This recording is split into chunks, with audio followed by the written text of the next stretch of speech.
Kerajaan Kahuripan kala itu jadi kacau karena ulah daripada seorang janda yang mempunyai ilmu yang sangat sakti. Kerajaan kala itu dipimpin oleh Prabu Erlangga. Rakyat Kahuripan kala itu dihantui dengan rasa takut karena ulah daripada janda tersebut. Janda tersebut menyebarkan telur dari pinggiran kerajaan sampai ke dalam pusat kerajaan.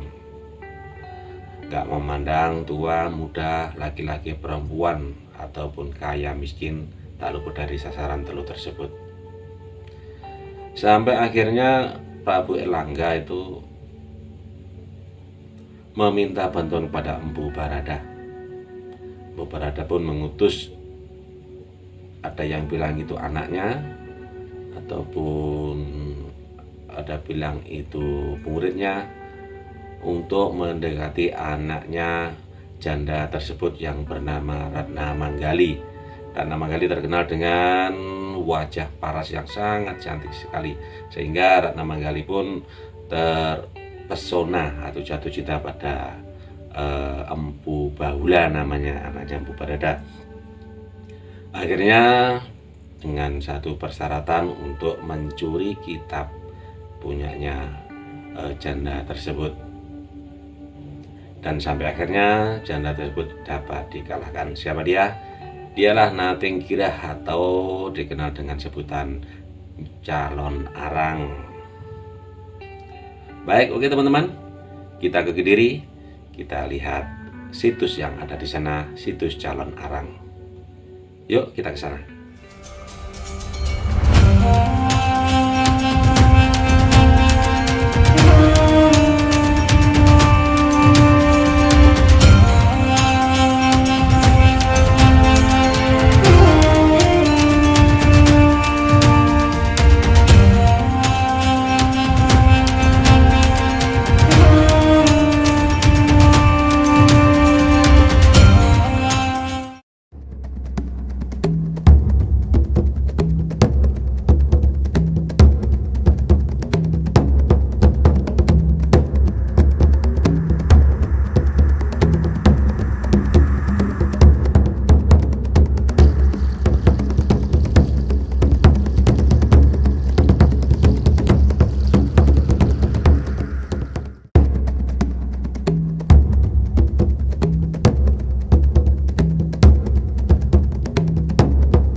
Yang kita ceritakan tadi era Prabu Erlangga, saya tahu dulu ketika itu dalam masa peperangan beliau terdesak sampai kalah, bahkan sudah mengungsi.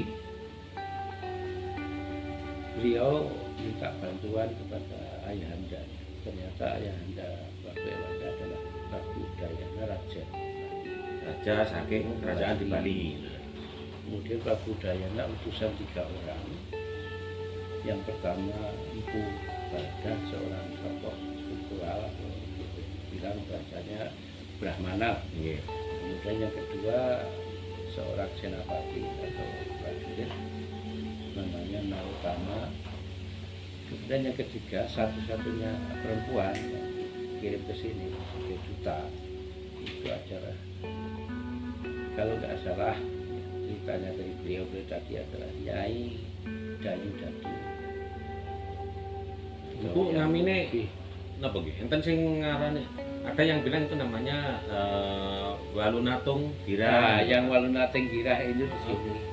Walunating Girah. Ini kita awali dari asal kata-kata ini. Girah itu sebetulnya sebuah tempat. Oh, iya. Yang sekarang jadi Girah. Makanya orang-orang dulu pernah bilang juga Mbok Rondo Girah. Mbok Rondo yang tinggal di Girah. Kalau yang saya terima cerita dari 3 orang tadi, Nyai Dayu Datu atau gimana namanya sudah, saya meyakini beliau orang dari sana, Dari Bali ya. Nah, yang ketiga, karena singkat cerita kan sudah dibantu istilahnya dalam perang. Akhirnya dapat kemenangan gitu aja ya. Empu Barada memang dia seorang Brahmana, dapat posisi ya sebagai penasihat kerajaan di kerajaan Balukan. Dia jadi orang penting untuk Prabu Erlangga lah.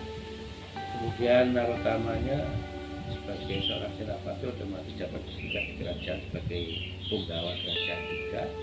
Lah Nyai Dewi Dadi tadi yang enggak mendapatkan apa-apa, cuma ada janji dari kerajaan bahwa dia kan punya seorang putri namanya Ratna Manggala, itu mau dijadikan garwa Prameswari, bahasa dulu kan, sekarang ya istri permaisuri. Istri permaisuri. Jadi kepala dari semua istri raja. Raja kan banyak istri. Nah, iya.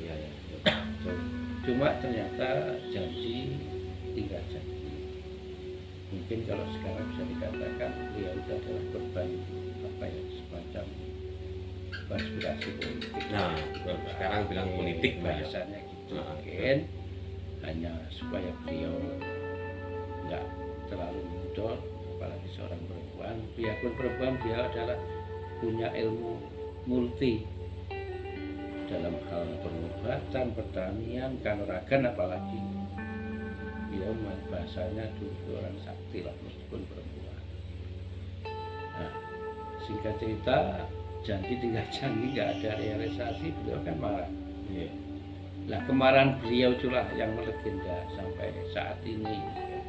Kan pernah ditayangkan juga di sinetron, ceritanya memang di film-film. ya, cerita itu ada benarnya ada enggaknya, hanya namanya cerita. Ya, tapi kalau namanya film Iya. memperindah, mempercantik, supaya lebih lengkap gitu. Jadi beliau marahnya orang sakti. Ya sayangnya beliau tuh waktu marah, namanya marahnya orang sakti kan banyak hal yang dilakukan, protes lah kalau protes pakai ilmu. Sebenarnya nggak ada ilmu hitam, itu nggak ada, semua ilmu baik, cuma penggunaannya aja. Nah, karena supaya diperhatikan dianggap oleh kerajaan, beliau bikin, kalau orang bilang dulu, ontran-ontran berupa wabah, penyakit dan sebagainya, yang namanya orang sakti kan. Demi ya, beliau tuh sebenarnya kalau mau mencerna dengan benar, perempuan yang memperjuangkan martabat, harkat martabat perempuan era dulu. Kalau mungkin sekarang ya Kartini era Erlangga lah. Ya. Memperjuangkan harga diri, martabat keluarga, anak perempuan satu-satunya. Seperti itu kan. Nah, sayangnya yang melegenda kok yang ketika marah. Padahal pada dasarnya beliau orang baik. Nah, kita karena nggak pakai apa ya, Empu Barada sebagai orang kerajaan itu mengambil langkah. Kebetulan ketika Ratna Manggali, putri dari beliau itu ketemu dengan Empu Bahula. Nah, Empu Bahula ini ada yang cerita bahwa beliau adalah murid kesayangan Empu Barada, ada juga yang bilang beliau putra dari Empu Barada. Nah, si Ratna Manggali itu senang, cinta, jatuh cinta. Tapi dimanfaatkan oleh Empu Barada supaya beliau bisa mengetahui kelemahan dari Nyai Cili. Suruh menikah dengan Ratna Manggali, asal Ratna Manggali mau mengambil kitab beliau. Penake ngomong cara Jawa ben roh penghapusannya lah. Itu ceritanya seperti itu lah. Akhirnya terjadi diambil kitabnya, akhirnya beliau baru bisa dikalahkan. Tentang kekalahan beliau itu gimana kita juga nggak bisa cerita. Yang jelas hasil akhir dari riwayat itu adalah Ratna Manggali benar-benar dinikahi oleh Empu Bahula. Artinya sudah dapat dapat jodoh. Yang membuat beliau marah itu karena janji nggak ditepati. Makin lama kan Ratna Manggali makin bertambah umur. Nah, dia takut jadi perawan kaset, kan bahasanya orang dulu.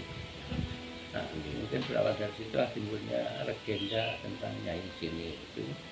Kurang lebih yang saya tahu itu pun dari para orang tua yang saya sebut tadi ya. Yang pertama dari almarhum Mbah Jani itu seorang guru bahasa sejarah. Yang kedua itu Mbah Jasran namanya, itu tokoh yang sering waktu saya kecil dulu saya diajak ke sini untuk murah itu Lampung, dan beliau nyadran gitu, Mbah Jasran. Nah yang ketiga Mbah Yudi itu yang Jubal dari Semen, yang sekarang masih hidup tapi diajak komunikasi agak susah faktor usia. Itu seperti cerita Mas Acil kan ya, yang bisa saya sampaikan.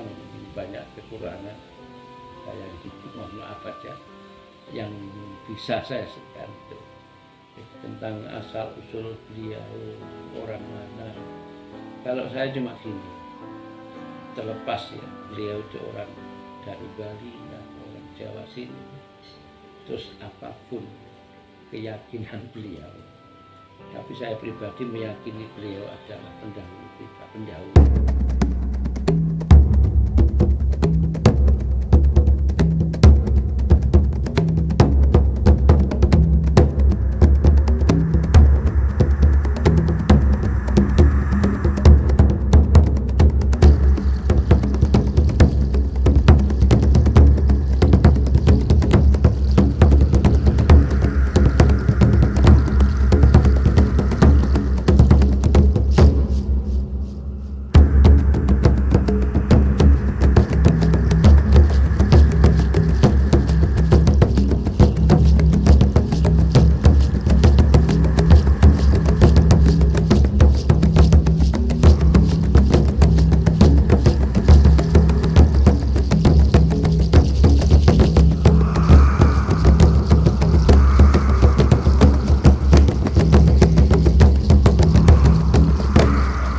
Lalu kita benar. Itu aja. Nih. Ya, kita seperti ini ya dalam rangka memberikan ya penghormatan lah kepada orang-orang yang saya anggap ya, pernah berjasa di tempat ini, gitu aja. Nusantara. Yeah. Nah, terus tanya Mbak Yu, Yeah. itu akan ada ketinggalan kayak banyak lumpang-lumpang, batuan terus terutama gitu. Ya. Batu. itu memang dari dulunya sudah ditemukan. Sudah waktu saya kecil itu sudah ada. Saya kan lahir di sini. Itu terpendam tanah atau Ada yang terpendam, ada yang sudah timbul dari dulu. Cuma nggak ada yang merawat, nggak ada yang merawat. Ya, orang dulu apalagi sekitar sini banyak orang yang masih fanatik masih. Jadi hal seperti ini dianggap mohon maaf ya. Mereka itu bilang katanya musik dan apalah gitu. itu tergantung tiang Ya dari kita orang-orang ya terserah itu. Tapi kalau saya pribadi saya mau kata tidak. Kita sebatas merawat, menghormati peninggalan leluhur kita. Baik teman-teman, itu tadi cerita dari Mbah Jenuri selaku juru pelihara yang ada di situs Jalan Arang ini. Semoga bermanfaat untuk kita semua dan juga untuk mengedukasi tetap uri-uri budaya leluhur kita. Amin. Baik, terima kasih. Matur suwun, Mbah. Mugi Sami-sami barokah, mangke, nggih. monggo-monggo nggih.